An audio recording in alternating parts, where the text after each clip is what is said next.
Hello, I'm Burt Constable, a columnist with the Daily Herald. We're at Schaumburg Village Hall to meet with new Schaumburg Mayor Tom Dailly.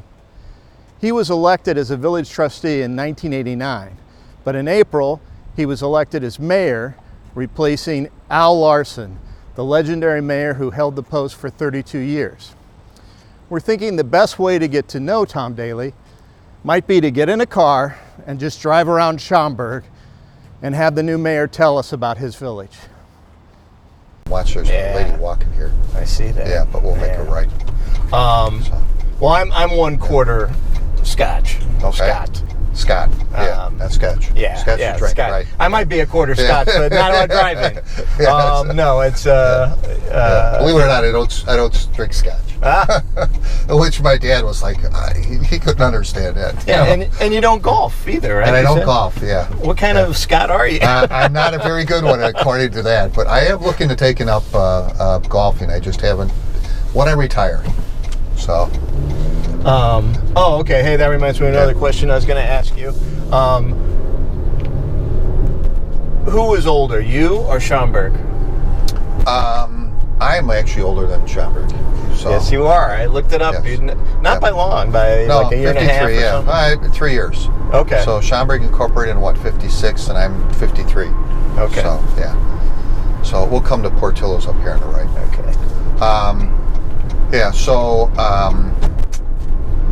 Yeah, Schaumburg was, incorporating, and, Al's passed a lot of history down to me. So you know how Schaumburg came about, right?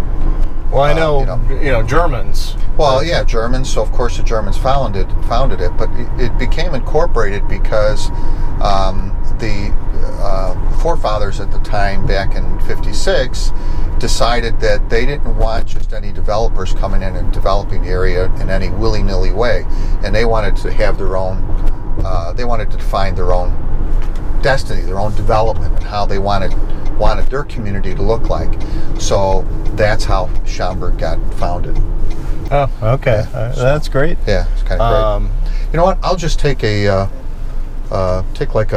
small Coke or a Pepsi. Okay. Yeah. And I'll have a small chocolate cake shake. Thank you. I got it again. We had, what else? Here, I'll take those receipts, I guess. Yeah, you'll probably want those. I can get my boss to pay for this. Yeah. There is so much that Schaumburg has to offer. We just drove past the YMCA. Great place. My kids were in what used to be called the Indian Guides program. Yes. Which has been renamed to Adventure Scouts, or not Scouts, but Adventure, I forget what. But anyway, still kind of the same great program. It's a father-son type of program. They started up, and it's wonderful. And my boys just enjoyed that thoroughly in doing that. Well, what originally made you move to Schaumburg? Because you've been here, 36 years? Yeah, since 1982. Yeah, so 37. So a long time. I liked the community. I liked them. I loved the mall. I know we didn't get to the mall, but I love the mall. We'll get to that'll be the end of our day. Okay. Mall. So the mall is turn left here. Yeah.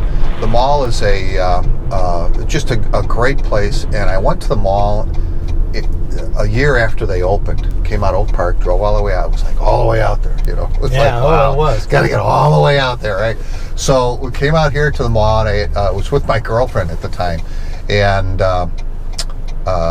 we just enjoyed it. We walked around and just in awe, and I was like, I'd love to be around here. Look at all that's going on around here. And that's how, when we got married, I said I'd like to be here, and that's basically how it got started.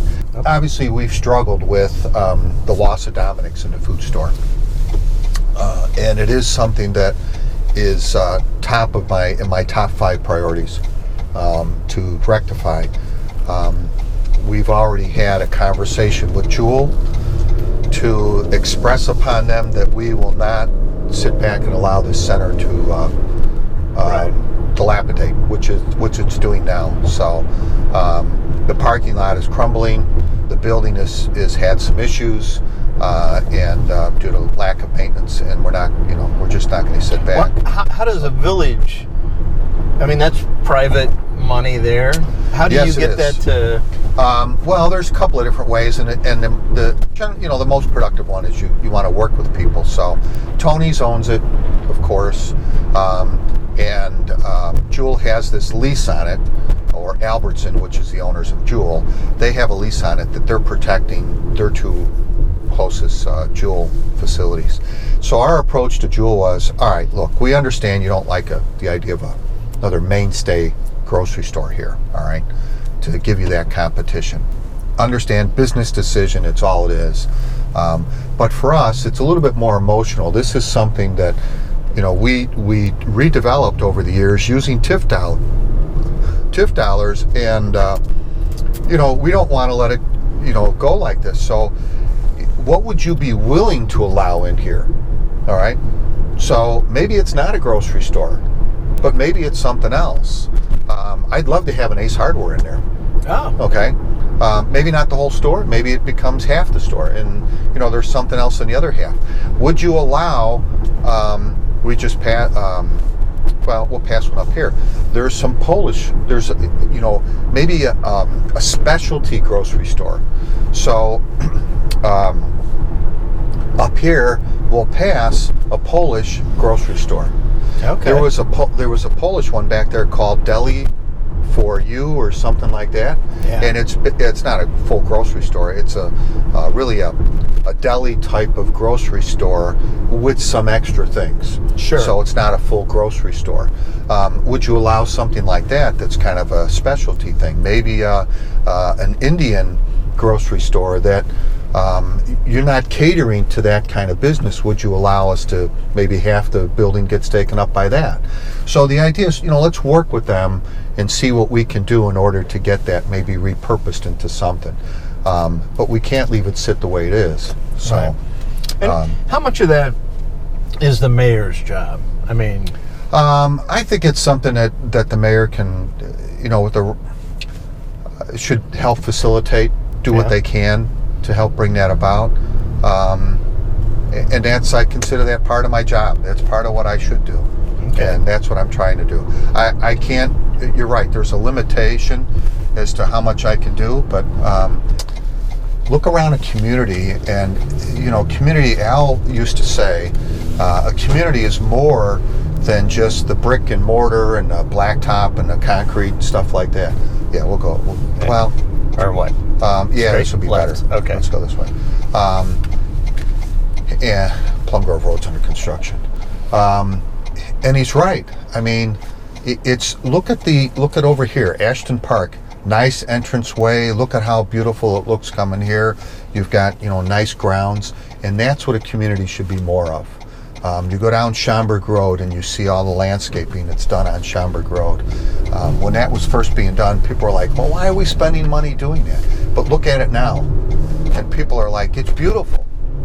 Right. And that's what, so a community needs to be more. We need to not just think about the simple things. I mean, they're all very important, but a community is more than that, and I want it to be more than that. And people I talk to want us to be more than that.